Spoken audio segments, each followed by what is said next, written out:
PSA Pangasinan sinusuyod na rin ang mga paaralan para sa registration ng National ID. Narito ang report. Sinusuyod na rin ng Philippine Statistics Authority ang mga paaralan para sa registration ng National ID.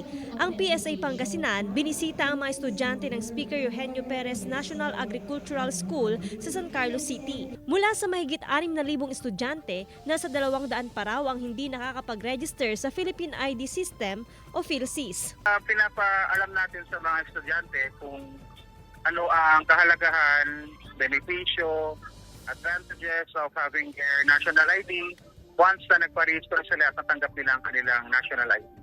Prioridad na maibigay ang e-Phil ID habang hinihintay na dumating ang PVC type na national ID. Pareho po ang value, pareho ang benefit, parehong magagamit. They can use it as the same as the Phil ID po habang inaantay nila yung kanilang Phil ID. Mahigit 2 milyon na Pangasinense na ang nakaregister sa PhilSys. Halos 1 milyon naman ang naisyuhan na ng e-Phil IDs. Parehas na bilang din nito ang naisyuhan na ng PVC type na national ID.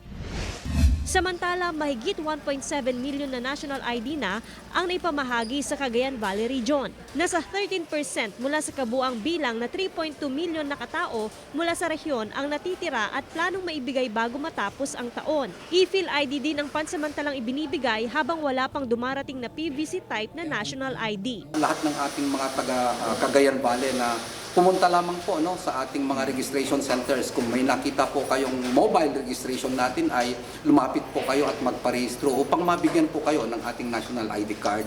Joan Punsoy, One North Central Luzon.